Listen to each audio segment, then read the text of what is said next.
So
And welcome to Kingdom Kickoff, powered by Starcade Media.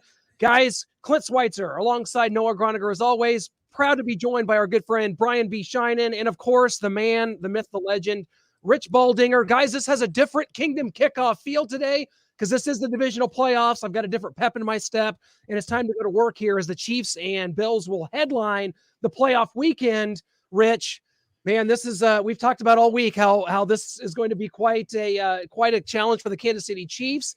It's a 50-50 game, I think, my friend. And as we speak right now, 3 of the 4 road teams have come out on top. So the Chiefs trying to protect that home field, and that starts here at 5:30. And for fans filing in to Arrowhead Stadium, we thank you for joining us as well, guys. Thanks for hopping on. Rich, it's time to go to work, man. This is what we do it for. This is why you become an NFL player to begin with, to win in the playoffs. And here we go. Well, you reach a point when during the week when just words just don't matter anymore. It's all about actions. And in a few hours, that's where it's going to be right now for the Kansas City Chiefs.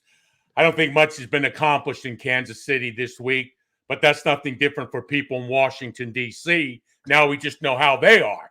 So, yes, this is the game. This is what it all comes down to right now. For the challenge for the Buffalo Bills, yeah, they beat the Kansas City Chiefs during the season, but can you do it now?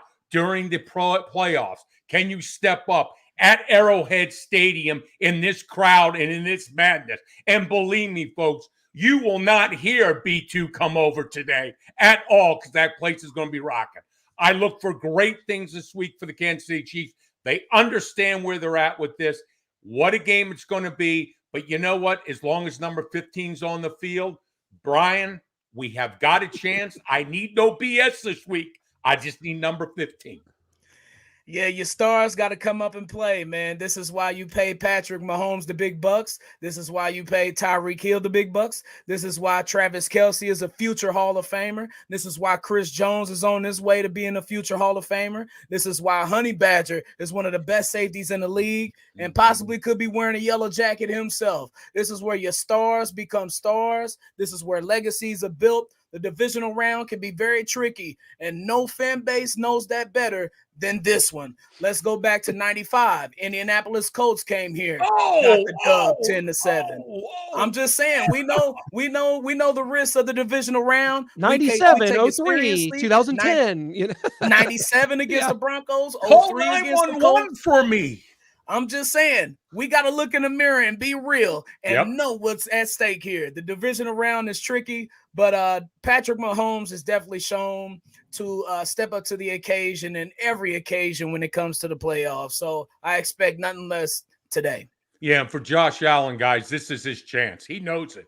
The whole world's watching him right now. Does he rise to the level of a Patrick Mahomes, or does he just stay as a good quarterback, or does he become a preeminent quarterback in the National Football League? The pressure is unrelenting. I don't think the young man has slept in 7 days. I really haven't slept in 7 days, but I will tell you one thing, whether you're a fan or a former player, you know one thing. When game time comes, you might not be able to run very fast, but the hair stands up on the back of your neck, and I think the Chiefs understand that the rearview mirror is what's in the rear. Coming forward, it's a freight train. Chiefs are driving the train. Yeah, I mean, Brian, you mentioned 95, 97, 2003. I mean, that's when I was growing up. I was scared of teams coming in here to Arrowhead, us going on the road in these playoff games. I was hiding underneath my bed, shivering, just please somehow eke out a win, find a way somehow. I'm not scared anymore. We got Patrick Mahomes.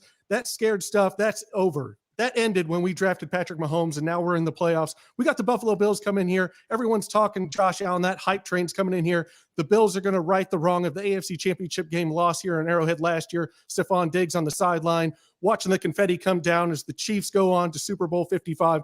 But no, I'm sorry. I'm not scared. But, Rich, I've got to ask you a question. Josh Allen, that run game with him at quarterback, who do we pick on to stop that? Is it Sorensen? Is it Willie Gay? Even if they're in the hole to make the tackle, who's going to be able to bring down this athletic big beast of a quarterback? Well, I think the key is when playing Josh Allen. I just went back and reviewed the Indianapolis film and also the Tampa Bay film. I thought Leslie Frazier did a remarkable job of bringing the pressure from everywhere. I don't think with somebody like Josh Allen, it can be one guy. I think you have to change it up all the time. Whether it's a pass rusher slows up a little bit, reverts to the middle to kind of spy, a linebacker or a corner safety. But I think the key is you have to bring pressure.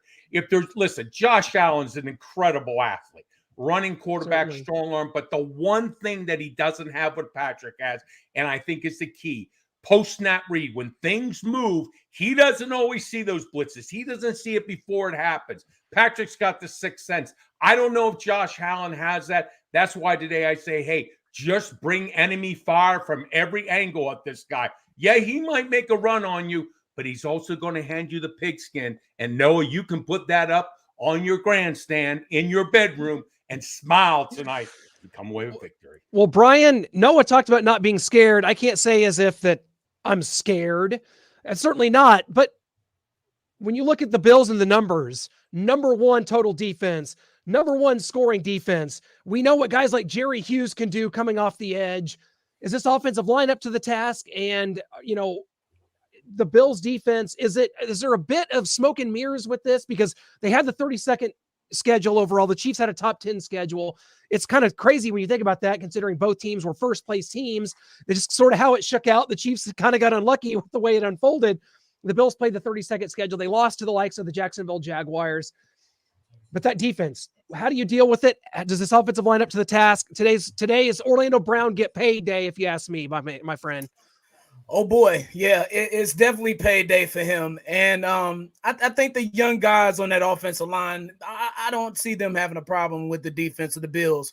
Although one thing I do want to point out, they're number one third down defense, and we're the number one third down offense. Right. Something has to give, right? Right. Very talented group. Not sure if they've been tested. Let's go back to that schedule, shall we? Week 1, who did they lose to? Steelers. Pittsburgh. At home. What is up with that? All right, let's go down the schedule even more. They lost to Jacksonville, the 9-6 game. How does that happen? They get blown out versus the Colts at home. It wasn't a must-win game, but at that time, the Patriots were coming up, and they were steaming hard. They lose to the Patriots at home. They lose to Tampa Bay. This team isn't tested like the Chiefs are. I'm sorry. Every single week, the Chiefs played in the Super Bowl game, it seemed like. Almost every team in the playoffs, the Chiefs had played. Now, we did lose. The Chiefs did lose to those divisional leaders earlier in the season. But this is a totally different team, man. Last game, they had those turnovers. They had the pick six that was inside the 20-yard line. I'm not buying any of that, man. Are you serious? Do you think that Micah Hyde can cover Travis Kelce one-on-one? I'm not betting on that. Talented group in their defensive backfield, but they're going to be missing White today because we got a whole lot of weapons, as we shown last week, as we brought out the hidden weapon at number 1, Jerick McKinnon. Chiefs get that screen game going, get the run game going. It's all downhill from there. Yeah, I think you add the run game with McKinnon in there too. And we saw, listen, this guy's got rubber bands in his knees. The way he can go sideways like as easily as he can go forward. And he really puts a defense in a bind. Because if you know the one thing about Buffalo's defense, and this is where I think we can really attack them on that run, they come across the line hard, really hard with those defensive tackles. Quick trap, maybe outside stretch play. Because McKinnon is a type of guy, he'll be heading for the 9-hole, and he ends up in the 1-hole on the other side of the ball. So you have to stay home, which then slows up this defense. And especially if you're in a nickel defense, I don't think listen, there is nobody that's going to one-on-one tackle McKinnon in the secondary for Buffalo. He's going to get a one-on-one shot to second level. He's going to steamroll him. So he, to me, is such a force. He is such a difference. And just add in catching the ball in the screen game, it's a 1-2 combination, folks. I say the Buffalo Bills go down in the second round hard on a right hook on a knockout. Yeah, and to cover a McKinnon or a Kelce, I think they're also going to call on kind of their versatile athletic linebackers, Tremaine Edmonds, Matt Milano, who didn't play in the first game when the Bills faced the Chiefs in Week 5 there. But, Rich, I want to ask you about kind of what's gone on in the playoffs so far. We see the Bengals beat the Titans. It was a close game all the way down. Ryan Tannehill, 3 interceptions. Derrick Henry didn't have it after all. The King came back and was slayed.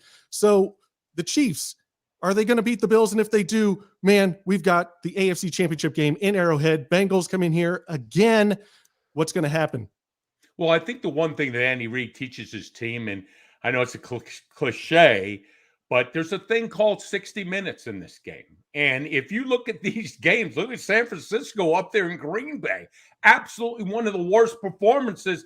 But how did they win it? They won it in special teams. A block kick the end of the half, a block punt for a touchdown is the difference in that game. They win the football game. They had one drive in the fourth quarter where they kicked the field goal to win the game. So overall, you got to finish. In the playoffs, you know one thing.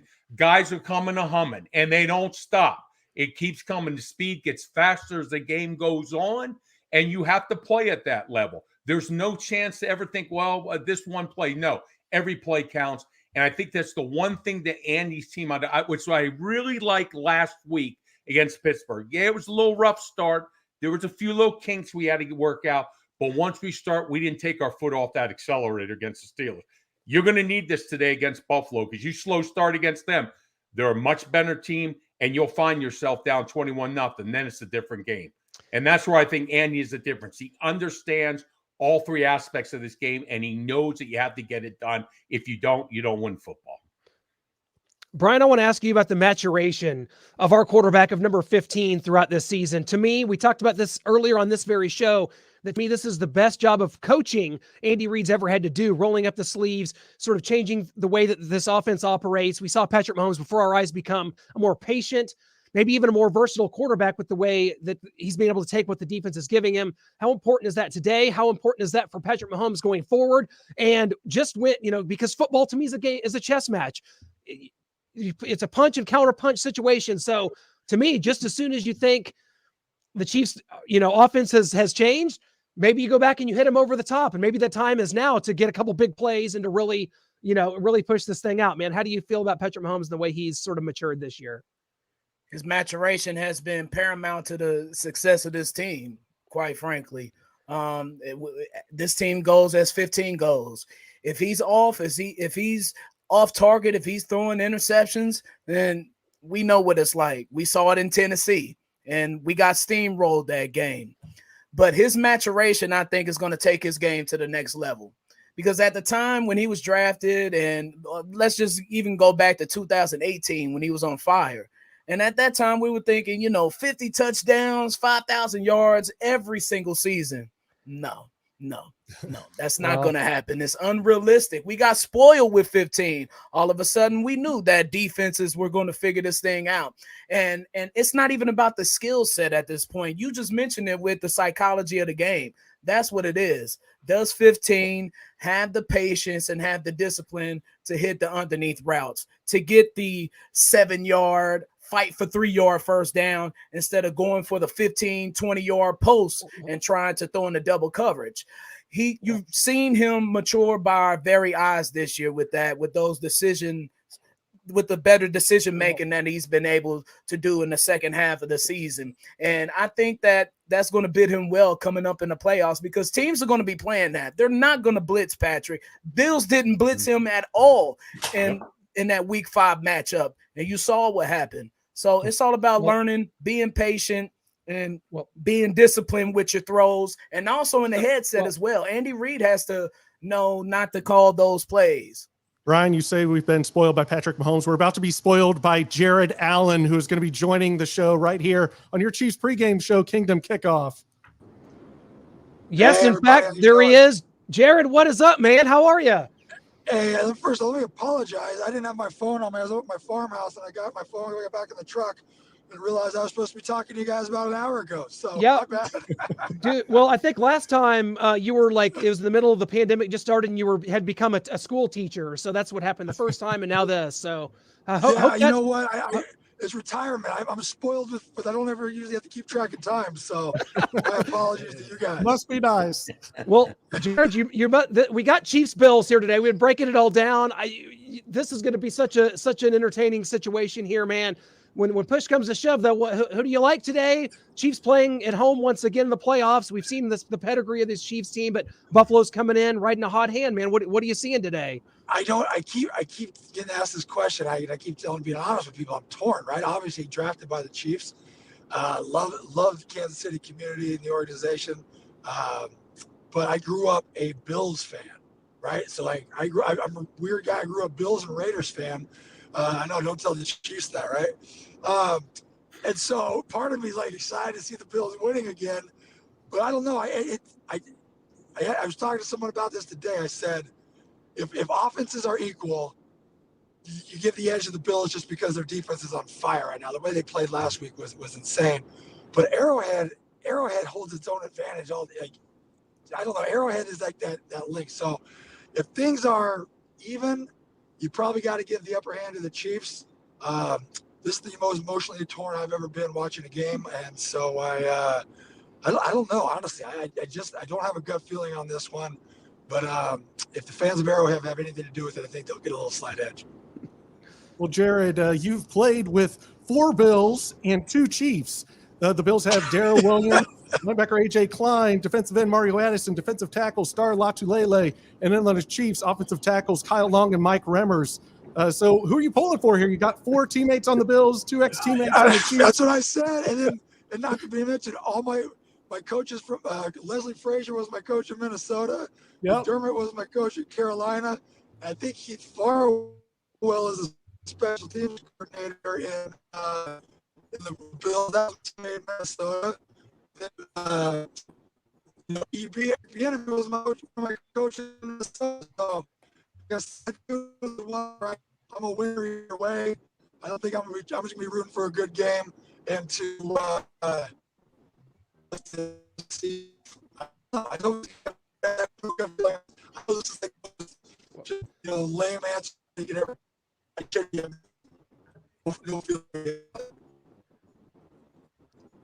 Jared, we're having some technical difficulties there with you here, but we're being joined by Jared Allen. He is out there. We may get him back here. Jared, we had Dick Vermeil on the show earlier this week. Yeah, can you hear us okay? Oh, yeah. Yep. Okay, I think we got you back. We were joined by Dick Vermeil earlier this week, sir. The man, he drafted you. You guys are both up for the Pro Football Hall of Fame here. We're trying to get you guys both in. What an honor is it to be selected as a possible Pro Football Hall of Famer and with the coach that drafted you? That's kind of cool. Hopefully we can get you both in. Man, that would be the coolest. Like, just the selection processes can be kind of, not daunting at that, but you don't really know. There's nothing you can do about it, right? Nothing you can do. You just you sit there and wait for the votes to come in. But it's such an honor to be mentioned with everybody that's on this list, and to be on there with Coach Vermeil is the coolest. If I get to go into the Hall of Fame with him, I think it would just be surreal. I mean, on top of something that's already amazing. The man who drafted me, I still remember talking to him, on draft day when he called me. I remember exactly what he said to me. So the ability to start my career and basically, put the final nail in the legacy of a career with the same man would be quite awesome. Jared Baldy here, buddy. It was fantastic watching you, and I'm seeing you driving right now. Are you heading to Arrowhead Stadium? Can you give us 2 or 3 plays today, buddy? That's all we need, just 2 or 3 plays for me. That could be the difference in this game. Oh, I don't know. I don't think my L5 will make it. I blew my L5 out, once. My last 2 years in a row. I blew my L5 out twice my last 2 years. So I think my better days are behind me. If they needed 1 snap, I got 1 snap left. That's all I got. We'll take it. We'll take it. Jared, how do you handle a quarterback like Josh Allen when you were rushing somebody like him? What do you think about with him, just with his athletic ability? You know what? I only had to face a few quarterbacks that were more athletic than me. This day and age, every quarterback seems to be that way. But you got to rush them the same. You got to shoot your shot. You got to throw at them. But lane integrity is huge, right? So up front, we always have a saying: see color, replace color, right? So if someone takes an inside move, that defensive tackle's got to cover them, because you got to have lane integrity, but you can't do it by being stiff. So many guys talk about lane integrity and they just want to bull rush, or they rush down their half man and they don't ever get any pressure. So they're allowing, the quarterback to get comfortable. Same thing with Mahomes. If I got to rush him, I'm coming at him hot. Like, whether I get the sack or I get him off his spot is a plus, right? But as long as my guys up front, as long as we up front are working together to see color, replace color, you can be aggressive and you can take your shots. You can blitz A-gaps, but it's just got to be important. You can't let one side get washed, let them get out the back end or front end, and then, have a heyday down the field. So, you got to rush them. You got to hit them, because that's the only way you're going to slow them down, right? They're going to pick you apart otherwise. So if you're going to go down guns a-blazing, fall out on your shield. But if you do it with some smarts, you can have great success. Man, got to keep him in that pocket, most certainly. Jared, I want to ask you about Arrowhead Stadium and communication issues, because on defense, that's one of the main things you have to do. Pre-snap is going to be big in big divisional games like this. How does that affect the strategy on defense, and how do you handle the crowd at Arrowhead when you can't talk to each other like you can in Buffalo? Yeah, so hand signals, right? I mean, from an offensive standpoint, that's going to be huge. Obviously they'll probably, everybody's usually sometimes got, a kill, which is an opposite play. You call 2 plays in the huddle. Still just have to be on hand signals. But in situations like this, it's that whole keep it simple, stupid, You really, from a defensive standpoint, I'm not a big fan of disguising anyways, right? I mean, you disguise to a certain extent, but you don't disguise so much where you get yourself out of position. Line up and just beat them up at the line of scrimmage. From an offensive standpoint, stick to what you're good at, right? And almost dumb it down and go in there and don't have too many checks to where, miscommunication. I'm a firm believer, if you're going to beat me, you're going to beat me physically doing what I do. I'm not going to beat myself with dumb mistakes. I got one more question. Jared, I want to get your perspective from the 49ers last night going into Lambeau. You were the enemy going in there. You were so many times going in Lambeau. From the weather from the circumstances to the Aaron Rodgers mystique, what was the mindset of a Nick Bosa going into that game last night? Should have been nothing to lose, right? Should have been going out there and pinning your ears back. You got to give hats off to the special teams of the Niners. I mean, my goodness, that's the people. People sleep on it. Everybody thinks it's going to be offensive defense, and they're going to put themselves to win that game for them. So, man, those are cold weather games. You got to know with Aaron too. He's one of those guys. You can't get tired. Like, he's going to get the ball. But Aaron will hold the ball on occasions because he knows he can make a play downfield. So you have to be relentless. He's one of those guys too. You have to just throw at him, right? Make him uncomfortable. You might not always get him. Continue to collapse that pocket. Continue to make him move. Let him see you. If you happen to hit him on the way back to the huddle, so be it. I love the fact that they lost. So Green Bay. Jared, we hate to do this, but someone's got to do it here. We got to pin you to the fire here. We got a potential Hall of Fame. We got a Hall of Fame nomination coming up. We're going to get you in, I think. 5-time Pro Bowler Jared Allen, drafted here in Kansas City in 2004.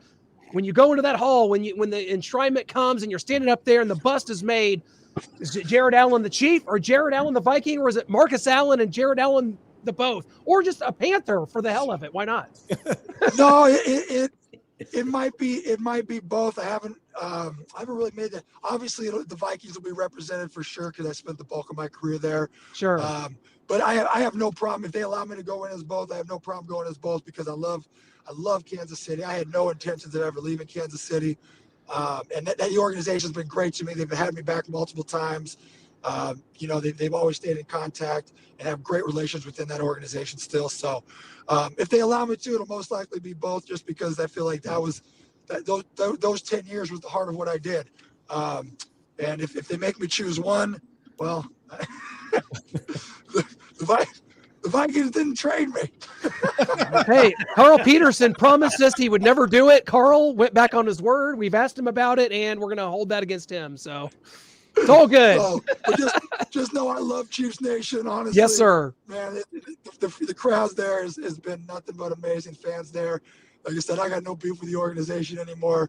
I've been one of those guys, like I've tried to put the Hall of Fame stuff out of my mind so I don't get disappointed if I don't get in again. So I'm just over here, keeping myself busy, fingers crossed, and then I'll answer all the tough questions when the time comes. Right. Well, Jared, I mean, you've hogtied quarterbacks 136 times for a sack, going back to this Josh Allen situation that the Chiefs have in front of them here. Once you get to him, if you get him in your sights, he's so athletic, he's so big, he's so physical. How do they hog tie him and bring him to the ground? Hey, well, I mean, I don't know what these kids are allowed to do these days. We used to gator and roll, right? I just throw myself across them and take a leg out while I can take it. So yeah, when you get there, you gotta grab legs, you gotta start twisting and rolling. Cattle roping days again. Yeah, you know what I mean. So by any means necessary, that's how you get them down. And if they throw a flag, well, at least you still got to hit them. So I think that's what you're missing is, I know they're trying to protect them and they're trying to, let them, but every once in a while, it's not the roughing the passer. What I'm saying, it's the hits you get on him, right? Getting your helmet across right as he throws, so his hand hits your helmet in cold weather. He's going to remember that. So if you flash across him again, he might pull back. But yeah, like I said, wrap those legs up and start rolling for dear life and hold on tight. If you got a horse collar. Jared, before we cut you loose, man, you helped usher in the new era of the mullet back in the early 2000s. You've got it going again. The question I have is, has anyone ever seen you and Morgan Wallen in the same room together? Because I'm pretty sure he's making a bunch of country hits, and it's you are owed some royalties or something. You guys look. No, yeah, you know what? He's got some locks going on, but I think I'm like 20 years older than that guy. He's a young dude. Our paths haven't crossed. I'm well, you look great, man. Originals. Well, you look great. The originals, he's keeping it alive. How's the curling going? Is there any more going on in the curling realm? Yeah, they're in the Olympics right now, or making that Olympic push. After I guess when it comes up here in a couple weeks. So it's just kind of stagnant right now. Just doing some practicing. Bolger built a beautiful facility out here, so yeah, we'll start getting full time here. I was just on a deal with Tyler George today, talking to him about doing some coaching stuff. So yeah, we're still at it. We're gonna assemble the team back and get cranking. Well, Jared, can't thank you enough for joining us here on Kingdom Kickoff, my friend. Enjoy the game, enjoy the rest of the playoffs, and hope to see you getting that Canton nod here this spring, my man. Thanks so much. I appreciate it again. Jared. My deepest and serious apologies for not being on time. You're good. And I owe you guys, so take care. See you, Jared. It's an Take honor. care, Jared. Thank you.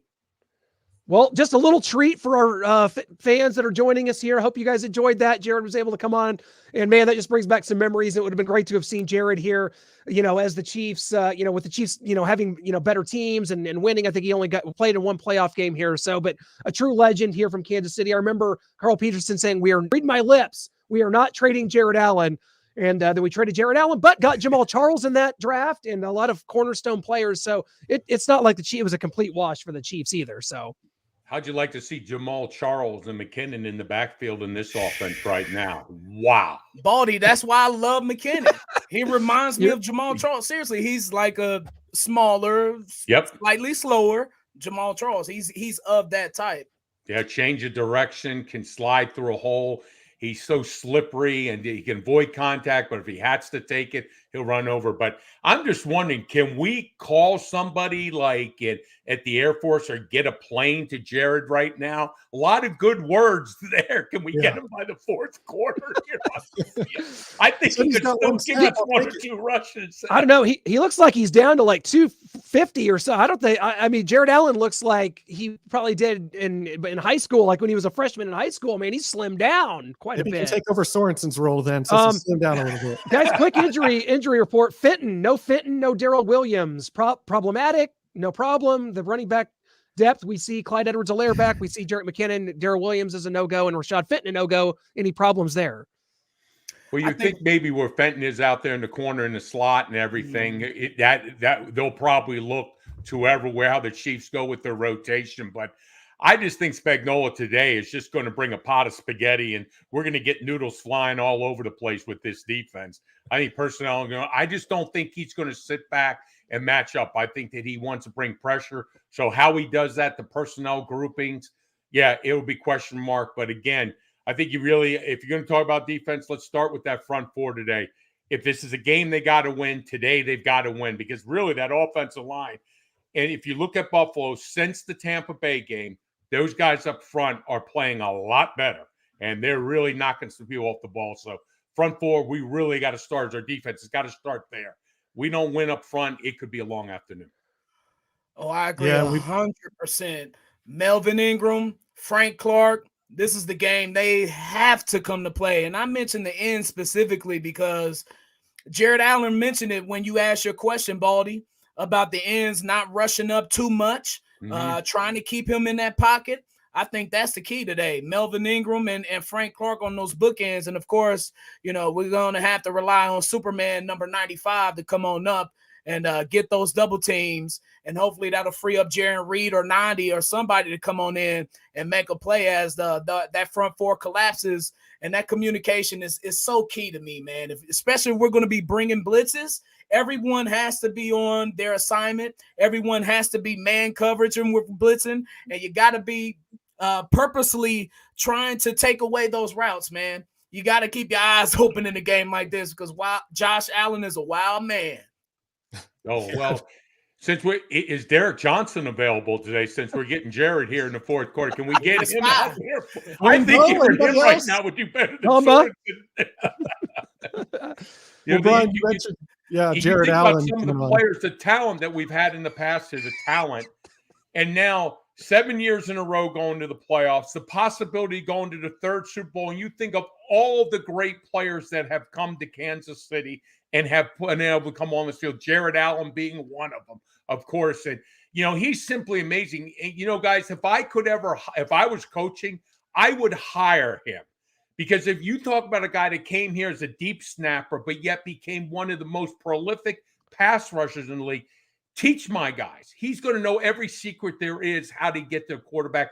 And today, isn't that what it's all about? We've always talked about having great corners. I think you got to have those guys up front to rush the pass, or hell, they throw the ball 70% of the time nowadays. So, Rich, Jared- you just hired Jared Allen. We'll see if we can hire Dick Vermeil. We promised people Dick Vermeil, so we're going to go to him right now. We were able to catch up with him earlier this week, and here's his thoughts on the Bills and Chiefs. Buffalo is an extremely well-balanced team in terms you took offense and defense. They lead the NFL in 17 different categories on defense. Hard to do that. And some of them are minute little differences, and some of them are very major contributors to winning.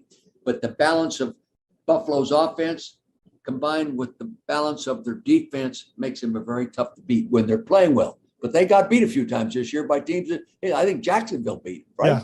Yeah. So, you still have to be the best team game day. It's going to be very, very difficult for them to come to Kansas City and win the game. Not impossible, just very difficult. Because in his division, they don't face an offense. In Buffalo's division, they don't face an offense like Kansas City. Every single formation you can imagine has got to be confronted with on game day.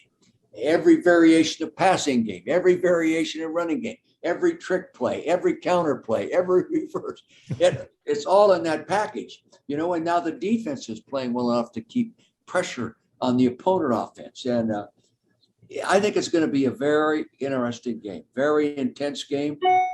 My computer figuring it out says Chiefs win by 1 point. That's including home field advantage of 3 points. So if the team that doesn't take it away, doesn't turn it over rather, and the team that takes it away, the team that doesn't lose a good play because of a stupid penalty, how many times have we seen a great offensive play and my God, and there's holding.